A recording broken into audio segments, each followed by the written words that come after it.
안녕? 난 메이크업 하면서 범죄 사건을 소개해주는 토요미스테리의 새 얼굴 디바 메이야. 메이크업 하는 디바 메이. 근데 다들 화장할 때 토요미스테리 틀어놓지 않아? 난 진짜로 그랬거든? 그래서 오늘부터는 내가 좀 더 친근한 버전으로 여러 사건들을 소개해줄게. 내가 또 뷰티 유튜버 출신이거든? 그래서 메이크업도 나쁘지 않게 해. 그럼 시작해본다. 미국 캘리포니아 오렌지 카운티야. 여기는 1년 내내 날씨가 기가 막히게 좋고 또 한국인 이민자들도 많이 사는 곳이거든. 특히나 그 중에 얼바인이란 데가 있는데 미국 전체에서 범죄율이 가장 낮고 또 교육률은 엄청 높아. 딱 봐도 중산층 이상 사람들이 사는 곳이지. 그런데 이곳에서 한국인 쌍둥이 자매와 관련된 한 사건이 있었어. 1996년 11월 6일 오후 3시 20분 얼바인 경찰서로 집에 강도가 침입했다는 신고가 있던 거야. 마침 신고자 집 주변에 순찰을 돌던 경찰차가 있었고 단 2분 만에 현장에 도착하게 돼. 그래서 무장한 경찰이 집에 들이닥치는데 범인은 모든 걸 체념한 듯 순순히 항복하더라고. 우선 피해자는 신고자를 포함한 2명이야. 이 집에 살던 친구 사이였는데 한국계 미국인 여성 23살의 써니한, 그리고 19살의 헬렌 킴이었어. 현장에서 발견된 이 2사람은 머리카락과 팔다리에 청테이프가 덕지덕지 붙어 있었다고 해. 범인이 그래놓은 거였지. 즉각 체포된 그 범인이 누구였냐면 16살인 아치 브라이언트야. 근데 단독 범행이 아니었어. 2명의 또 다른 공범이 있었지만 그들은 이미 도주해버린 후였지. 그래도 경찰이 즉각 추적했고 바로 다음날 공범 2명이 체포돼. 아니 그런데 범인 얼굴을 본 경찰관은 너무 황당할 수밖에 없었거든. 왜냐면 하루 전 피해자로 마주했던 그 똑같은 얼굴이 이번엔 범인으로 잡혀왔기 때문이야. 그 쌍둥이 말이야. 자, 같은 날 같은 시간에 태어난 쌍둥이 자매가 있어. 이름은 써니한과 진아한. 1974년 4월 4일에 일란성 쌍둥이로 서울에서 태어났는데 그중 써니가 5분 먼저 태어나서 언니가 됐고 진아는 당연히 동생이 됐지. 보통 쌍둥이들이 자라면서 둘이서 정말 가까운 친구처럼 되잖아. 사이도 엄청 끈끈하고. 그렇게 되려나 했는데 자매가 3살 때 부모님이 이혼을 하게 돼. 이때 엄마가 언니인 써니를, 아빠가 동생 진아를 돌보기로 결정한 거야. 그렇게 자매가 떨어져 있었지? 근데 몇 년 후에 아빠가 진아의 양육을 포기하면서 엄마가 쌍둥이 자매를 모두 키우게 됐어. 그리고 애들이 12살이 되던 해에 엄마는 쌍둥이를 데리고 친언니가 사는 미국 캘리포니아로 이주하게 된 거야. 다행히 애들은 이민 생활을 빠르게 적응해 나갔어. 근데 엄마는 좀 달랐지. 엄마는 카지노에서 웨이트리스로 일을 시작했거든. 근데 여기서 점점 도박과 알코올에 중독되어 버린 거야. 또 막 여러 남자들을 만나고 아주 방탕한 생활을 하게 된 거지. 반면 쌍둥이 애들한텐 별 애정도 주지 않고 그냥 방치해버려. 써니와 진아는 그냥 서로를 의지하면서 이민 생활을 건뎠어. 하지만 엄마가 워낙 돌봐주지 않으니까 결국엔 친척집에서 자라나게 되지. 비록 환경은 이랬지만 자매는 둘 다 학교 성적이 뛰어났다고 해. 매년 장학금을 탔고 둘이 공동으로 우수 졸업생으로 선정되기도 했지. 친척들이 보기엔 자매가 서로를 좋은 경쟁 상대로 삼고 있는 것 같았대. 하지만 둘 사이에서는 그 누구도 모르는 왠지 모를 팽팽한 긴장감이 존재했어. 왜 그랬냐면 사실 동생 진아는 언니 써니에 대해서 열등감이 있었던 거야. 그 이유는 엄마가 그동안 언니를 좀 더 편애하는 것 같다는 느낌 때문이었어. 특히나 어렸을 때 부모님이 이혼했을 때 왜 엄마는 처음부터 내가 아니라 언니만 데려갔는지가 의문이었고 그게 서운함으로 남아있었던 거지. 게다가 쌍둥이여도 진아랑 써니는 성격 자체가 아예 반대였다고 해. 언니 써니는 되게 외향적이고 활발한 성격이었는데 진아는 좀 더 조용하고 진지한 타입이었어. 그러다 보니까 어른들 눈에 써니가 좀 더 돋보였을 수도 있지. 반면 진아는 언니의 그림자에 가려져 있다고 느끼게 된 거야. 그래서 진아가 자기 친구들한테 말하기를 나랑 똑같이 생긴 사람이 있다는 게 너무 싫어. 이러면서 불만을 털어놓기도 했었대. 그래서 언니랑 차별을 두려고 일부러 앞머리를 짧게 잘라서 언니랑 쌍둥이처럼 보이지 않으려고 노력도 했었지. 근데 뭐 그게 어디 쉽겠어? 둘은 늘 쌍둥이라는 이유로 함께 언급됐고 또 비교되는 건 어쩔 수 없었지. 그렇게 고등학교를 졸업했고 언니 써니는 공부 잘했잖아. 그래서 전액 장학금으로 또 대학에 입학하게 돼. 그럼 진아는 언니랑 다른 삶을 살고 싶었어. 그래서 대학 대신에 미 공군에 입대를 결정해. 근데 들어간 지 2달 만에 도저히 군대랑 맞지 않는다는 걸 깨달아. 이건 아니다 싶은 거지. 당시 언니는 대학생의 자유를 만끽하고 있었어. 근데 진아는 고등학교 때보다 더 엄격한 조직 생활에 적응해야 되잖아. 이게 너무 견디기 힘든 거. 근데 또 군대라는 게 마음대로 나갈 수 있는 게 아니었거든. 그래서 사실 우리 아버지가 너무 위독하시다 막 이런 거짓말도 했었는데 역시 통하진 않았어. 그래서 또 머리를 굴리게 되거든. 이번엔 무슨 수를 썼냐면 자기가 동성애자라고 고백해버린 거야. 성 정체성의 문제로 군 생활하기가 너무 어렵다 이렇게 문제를 제기했고 결국 조기 전역하는데 성공하지. 근데 인생 참 알 수가 없더라. 직업을 찾아 헤매던 진아가 결국 어디서 일을 시작했냐면 카지노였어. 딜러로 일을 하면 돈을 많이 벌 수 있다고 누군가 말해줬던 거야. 그래, 뭐 여기서 성실히 꿈을 키웠으면 좋았을 텐데 진아는 점점 엄마처럼 도박에 빠져들게 돼. 돈을 벌면 뭐해, 여기서 다 탕진해버렸고 심지어 자기를 키워준 친척의 수표를 빼돌려서 무려 5천만 원 가까운 빚도 졌지. 심지어 상황은 점점 더 구렁텅이로 빠져가. 결국 진아는 친척들에게 고소를 당해서 체포까지 당했고 교도소에서 10일간 구금되는 그런 일까지 벌어졌어. 그렇게 수감 생활을 끝내고 나온 진아는 이제 어떻게 할까 하다가 별 수 없이 쌍둥이 언니 써니한테 도움을 요청하게 돼. 근데 이때까지만 해도 고등학교 졸업 후에 둘이 거의 연락을 하지 않은 상태였어. 그래도 둘은 자매니까 언니 써니는 선뜻 자기가 살고 있는 아파트에 들어와서 함께 살자고 그렇게 얘기하더라고. 그렇게 이 쌍둥이 자매는 22살이 돼서 극적으로 재결합을 하게 된 거야. 그런데 지나가 보니까 언니의 삶은 생각보다 멋졌어.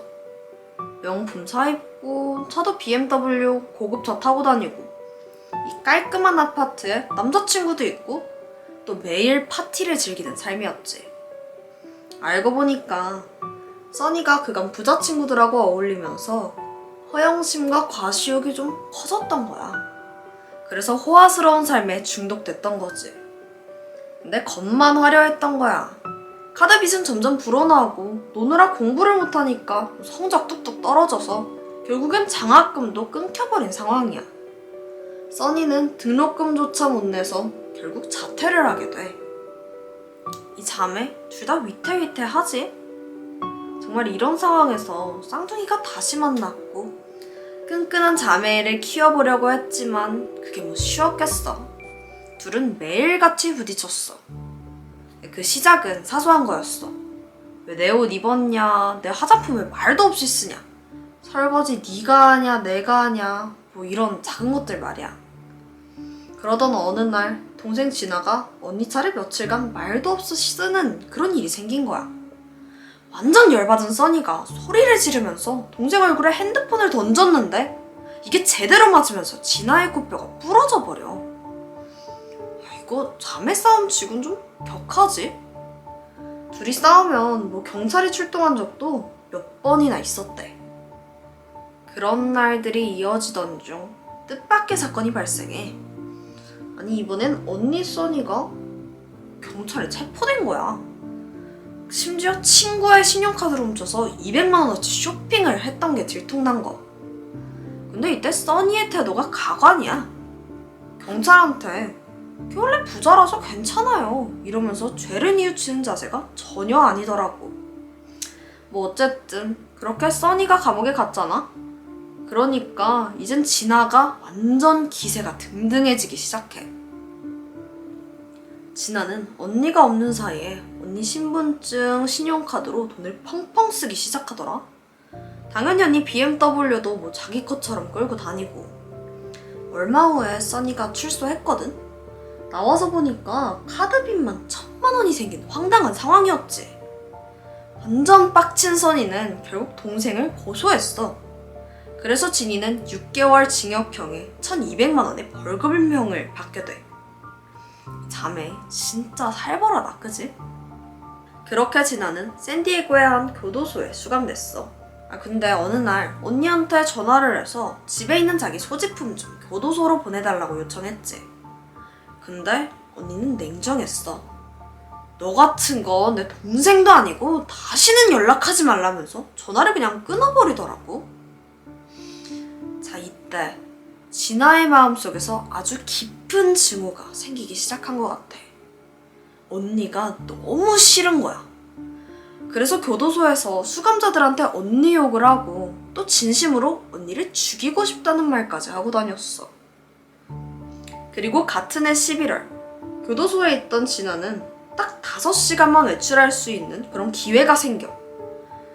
출소를 앞둔 사람들한테 사회에 적응할 수 있는 그런 훈련이 있대. 그렇게 5시간의 자유가 주어졌을 때 진아는 절대로 해선 안 되는 실수를 저질러. 바로 탈옥을 한 거야. 탈옥. 그렇게 감옥으로 돌아가지 않은 거지. 그리고 가장 먼저 뭐 했는지 알아? 동네에 사는 껄렁한 그 불량 청소년들을 수소문하더라. 이때 만난 사람이 바로 15살의 존 사야라스 그리고 16살의 아치 브라이언트였어. 둘은 친구 사이였는데 그냥 동네에서 소소하게 사고치는 그냥 말 그대로 불량 청소년들이야. 근데 얘네들 눈에 교도소에서 막 탈옥한 진아 누나는 너무 매력적인 거지. 그래서 이제 시키는 대로 하겠다고 완전 빠져드는데 미치겠다 진짜. 근데 진아는 자기가 시키는 대로 심부름을 하면 $100, 그러니까 10만 원씩 주겠다고 꼬셨어. 이때 부탁한 건 의외로 간단했지. 그냥 언니네 집에 가서 자기 소지품을 가져오는 일이야. 그런데 여기서 진아는 심상치 않은 말을 남겨. 혹시 모르니까 권총을 챙겨가라는 거야. 언니 써니가 아시아갱들하고 친하기 때문에 돌발 상황이 생길 수 있다고 그런 이유라는데 물론 이건 거짓말이었어. 이후 아치와 존 그리고 진아는 얼바인에 있는 써니 아파트로 향했지. 11월 6일 오후 3시야. 셋이 탄 차는 써니 아파트 주차장에 도착하게 돼. 이때 존이랑 아치가 차에서 내리기 직전 진아가 결정적인 말을 남겨. 만약 무슨 일이 생기면 쏴도 돼. 이 말에 존이랑 아치는 살짝 당황했거든. 그러면서 자기들은 살인은 안 할 거라고 했지. 그러니까 갑자기 진아가 막 자동차 핸들을 치면서 이 새끼들 이러면서 엄청 열받은 것처럼 행동하는 거야. 존이랑 아치는 완전 쫄았지. 이 누나 막 교도소 탈옥한 누나잖아. 그렇게 둘은 일단 총을 챙겨서 써니 아파트로 들어가. 띵동, 잡지 방문 판매원이에요. 이때 집문이 열리는데 써니가 아니라 룸메이트 헬렌이었어. 전 잡지 관심 없어요 이러면서 문을 닫으려고 했고 바로 그때 아치가 총을 꺼내서 돌진해버려. 헬렌은 놀라서 바로 넘어졌고 비명을 질렀어. 근데 바로 이때 침실 안에 있던 써니도 그 비명소리 들었거든. 그래서 곧장 화장실로 숨어 들어가서 경찰에 신고를 해도. 근데 전화를 끊자마자 존과 아치가 화장실로 들이닥친 거야. 그러더니 청테이프로 손과 발을 묶었고 그 상태로 욕조에 갇혔지. 써니는 애들이 강도인 줄 알고 필요한 거 다 가져가고 제발 목숨만 살려달라고 애걸하는데 좀 이상해. 이 두 명이 좀 혼란스러워하는 거야. 야, 이제 어떡해? 몰라. 야, 그냥 진아한테 전화해봐. 진아? 동생 진아? 그때 멀리서 경찰차 사이렌 소리가 들렸어. 그랬더니 조는 잽싸게 밖으로 뛰쳐나갔고 혼자 남은 아치는 허둥지둥하더니 여자들을 묶었던 그 청테이프를 풀어주더라. 얘도 애니까 무서웠던 거지. 그리고는 경찰이 오면 그냥 장난이었다고 말해달라고 막 싹싹 비는 거야. 총까지 들이밀었는데 그게 되겠냐? 결국 아치는 현장에서 검거됐고 그 사이 도주한 종과 또 진아는 다음날 덜미가 붙잡혔던 거야. 그런데 검거 당시에 진아의 차 트렁크에는 청테이프, 노끈, 장갑, 그리고 대형 비닐봉투에 각종 청소용품까지 발견됐어. 이게 보니까 단순히 강도로 위장한 것 치고는 수상한 점이 너무 많은 거야. 그래, 맞아. 언니를 죽이려고 했던 거야. 시신을 은폐하려고 이 모든 걸 준비해둔 거지. 경찰은 진아를 계속해서 추궁했고 결국 이걸 증거로 진아를 포함한 3인방은 살인 공모, 강도, 불법 총기 소지까지 여러 혐의로 재판대에 서게 돼. 이 재판은 미국에서 많은 관심을 받았어. 오죽하면 법정 관계자가 살인미수 사건에 이렇게 많은 취재진이 몰린 건 인생 처음이라고 말했을 정도야. 게다가 피해자랑 가해자가 얼굴이 똑같은 쌍둥이잖아. 그러니까 더 주목을 받았던 거지. 언론에서는 언니의 삶을 질투한 동생이 자매를 죽이려 했다라면서 대서특필했어. 뭐 뉴스 나오고 난리도 아니었는데 재판은 그렇게 간단하지가 않아. 피해자 써니는 긴 생머리에 단정한 정장을 입고 증인으로 출석했거든. 차분한 말투로 동생과 자신의 오랜 애증의 관계를 하나하나 설명했지. 그러면서 어릴 적 엄마 알코올 중독으로 서로를 의지하며 살아야 했던 그런 깊은 가정사까지 모두 끄집어냈던 거야. 그러면서 판사한테 동생을 선처해달라면서 막 눈물을 흘리기도 해. 정말 드라마 같은 장면이지. 근데 두 번째 재판 바로 전날에 언니 써니가 수면제를 털어먹는 바람에 병원에 실려가고 막 위세척까지 하는 소동이 벌어졌어. 그만큼 힘들었던 걸까? 또 이 사실이 언론에 알려지면서 사람들이 언니 써니에 대한 동정 여론까지 거세졌지. 하지만 말이야, 재판이 진행될수록 어딘가 좀 분위기가 묘했다? 써니는 극단적인 시도를 할 만큼 괴로워하는 듯 했었는데 또 아이러니하게도 굉장히 많은 방송국 기자들을 만나서 이런저런 인터뷰에 모조리 나왔던 거지. 심지어 한 언론사에 단독 인터뷰 기사를 내면서 1,000만 원의 대가를 받은 거야. 또 쌍둥이 자매 사건이 점점 더 언론을 타고 주목을 받으니까 아예 홍보 에이전시를 섭외했고 자기와 또 쌍둥이 동생의 이야기를 영화로 만들려는 움직임까지 보여. 엥? 이거 뭐야? 완전 꾼이잖아. 그래서 동생 진아 쪽 변호사가 아니 언니 써니가 이 사건을 이용해서 돈을 벌려고 하는 거 아니냐면서 항의하는데 그때 써니는 이렇게 대답했지. 돈을 준다는데 왜 안 받아요? 다시 재판으로 돌아가서 진아 쪽 변호사는 강력하게 주장했어. 살인은 말도 안 되고 그냥 소지품을 가져오기 위해서 벌인 일이라고 말이야. 근데 이게 쉽게 받아들여지기가 좀 그래. 왜냐면 당시 총의 안전장치가 아예 해제되어 있었거든. 그리고 언니 집에 가기 전에 미리 청소용품을 구매했다는 것도 너무 명백했지. 평소 주변에 언니를 죽이고 싶다고 말하고 다닌 점도 드러나면서 결국 1998년 5월 8일 진아는 살인미수 혐의가 인정되고 징역 26년형이 선고된 거야. 권총을 직접 소지하고 있었던 아치는 16년형, 조는 8년형을 받았어. 살인미수에 26년형? 꽤 세지? 그래서 당시 한인들 사이에서도 진아의 형량이 너무 가혹하다면서 탄원서를 제출하기도 했었대. 하지만 미국 재판부의 결정은 확고했고 진아는 수감 생활을 시작하게 돼. 시간이 흘러 5년 전인 2018년, 진아가 44살의 나이로 가석방을 했다는 뉴스가 나오더라. 수감되어 있는 동안 놀랍게도 학업에 매진했대. 그리고 한 전문대에서 학사학위도 취득했고, 진아는 인터뷰에서 과거 자신의 행동이 너무나 부끄럽고 또 후회된다고 고백했어. 그리고 경험을 바탕으로 인간의 행동학을 연구하는 사람이 되겠다는 포부를 밝히기도 했지. 20년을 감옥에서 지내면서 죗값을 치르고 또 새로운 삶을 시작하는 진아. 반면에 써니는 어떻게 살고 있을까? 이게 무슨 운명의 장난인지. 2020년 4월, 써니는 LA 인근 한 동네에서 성매매를 시도했다가 경찰에 체포됐다는 소식이 전해졌어. 성매매. 단적으로만 봐도 써니가 그다지 안정적이고 행복한 삶을 살고 있는 것 같진 않아. 안타깝지. 이 쌍둥이 자매의 삶이 참 지독하게도 얽히고 설켜 있는 것 같아. 평생 뗄래야 뗄 수 없는 사이잖아.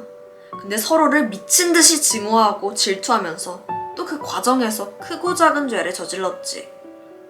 언니 감옥 갔다, 동생 감옥 갔다. 누가 쌍둥이 아니랄까봐 그것마저 비슷했어. 게다가 한 명의 기운이 강해지면 또 한 명은 쇠퇴하는 그런 패턴을 보였었는데, 이걸 한 심리학자는 그 누구도 쉽게 정의할 수 없는 유전적 미스테리라는 분석을 하더라고. 나는 이 둘이 한국인이어서 더 마음이 안타까웠어. 만약 이 자매가 어렸을 때 충분한 사랑과 또 제대로 된 보살핌을 받았다면 서로 미워하고 해치는 이런 막장 같은 삶이 아니라 좀 더 안정적이고 평온한 삶을 살진 않았을까? 갑자기 내 언니랑 동생한테 잘해주고 싶어. 늘 싸우기도 하고 또 투닥거리는데 그래도 절대 끊어낼 수 없는 내 소중한 가족이잖아. 어쨌든 오늘 준비한 스토리는 여기까지야. 나는 다음 영상에서 새로운 이야기로 찾아볼게. 모두들 안녕!